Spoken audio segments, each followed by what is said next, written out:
concussions. I've had more than 19 concussions.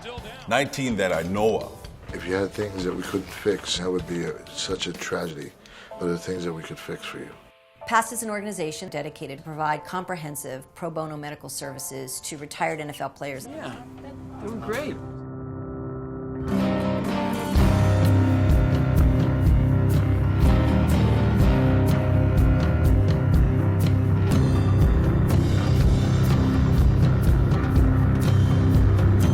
I'm only going to be 40 in August. And if I'm starting to have this brain shit, what the fuck is my life going to be after? After 500 yards, you have reached your destination. I mean, you know, as shit's getting deeper and deeper and we're going further and further, I'm fucking afraid to find out what the fuck is going on. Literally, scared to death. You know, in the last few months, we've seen what, unfortunately, we've termed the Junior Seau effect. A guy of that stature who was successful, predominant player in the game, great post-career, ends up taking his own life, and we now know that that's related to CTE, the post-concussion brain disease that affects so many former NFL players. It's sort of spread this panic amongst the retired player community. We all knew we were going to have knee pain, shoulder pain, stuff from football, but what really scared me was Junior Seau, and everybody was killing themselves.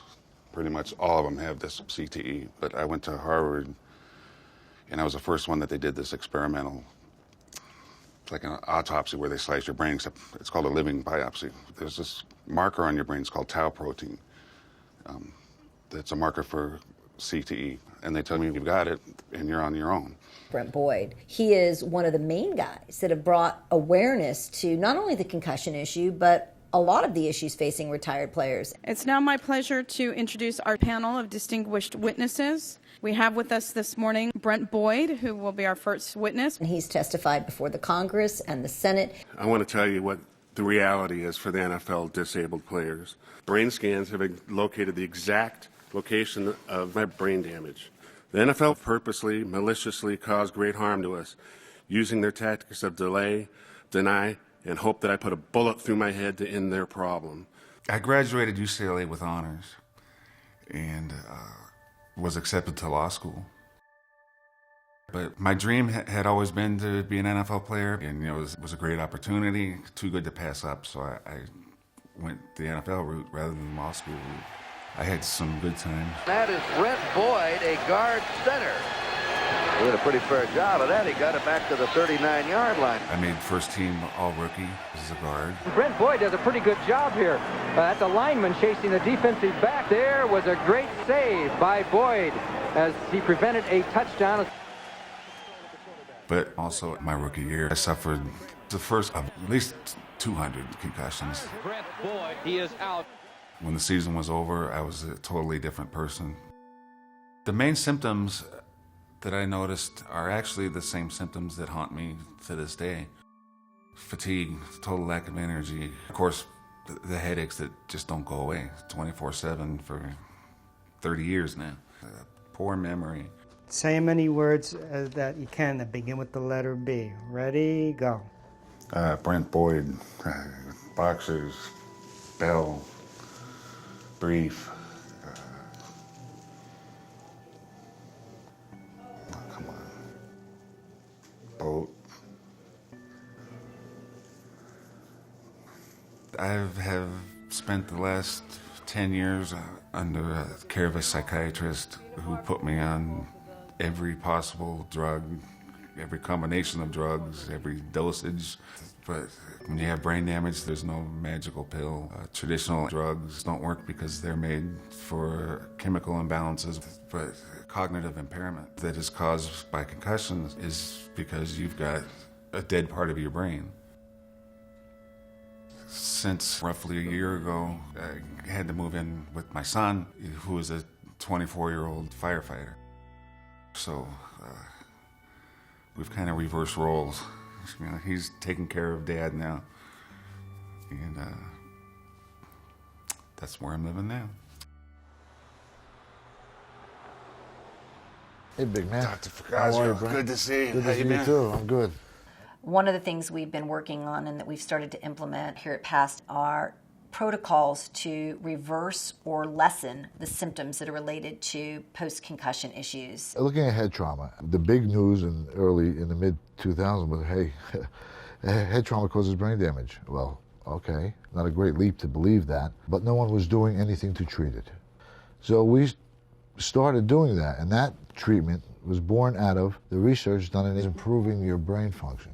We're biochemicals. I mean, we're a biochemical reaction, basically. And there may be a deficiency of an enzyme in that reaction. The deficiency in that enzyme may be a mineral, or maybe a vitamin supplement, maybe a coenzyme that we can give you. And then you come up with solutions. You said the key word, solutions. I mean, everybody else gives me diagnosis. You know, just to find out that you can have improvement in quality of life. You don't have to sit around and feel doomed to dementia and Alzheimer's. We can have a good, happy life. Now in Brent's case, a guy who's had symptoms of CTE for almost 30 years. Good. Good to see you. He's on so many medications right now. Painkillers, antidepressants, antipsychotics. So I gotta go through all these withdrawals and DTs and everything like that. I'm full of anxiety. But Of course you are. That just means you're normal. That what we need to do is check him into our partner rehab facility, Turning Point in New Jersey, before we can even begin the process of addressing his brain trauma. This has been positioned to him as he's going into a safe environment to be able to get off of all of his medications because it will make his brain better. And he wants to make his brain better. Yeah, this is great. Right? Better than you thought. Much better than I thought. I know. I can do this. All right? What happens with players with head trauma, and they often get on medications for each specific thing. So if you have anxiety, you get on medication for anxiety. The lisinopril with the hydrochlorothiazide. And if you can't sleep, then you get on sleeping medication. Restorol. You're not going to be on Restorol here. If you show some sadness or depression, you get on an antidepressant. And the Wellbutrin. If you have pain, then you get on pain medication. The hydrocodone. Not good. So these are all going to be hitting the road. The thing with Brent is he's been on this similar cocktail for about 9 years, and that can't be good. I don't know where the head trauma starts and ends with him. That's why we want to do this. We don't really know who Brent really is.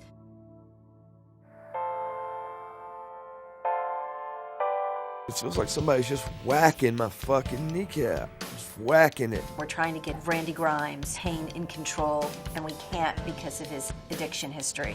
15 Norco. I get tons of stars. I got that this morning. I mean, tons of blue little stars. I don't mean any disrespect, Charlie, but when I listen to you, it scares the shit out of me. Like my head is just starting to go. The NFL aren't providing appropriate levels of disability to enough players. You know, we can't get a thing done to help us from the machine that made millions, billions off of us. Why are we lost in the shuffle?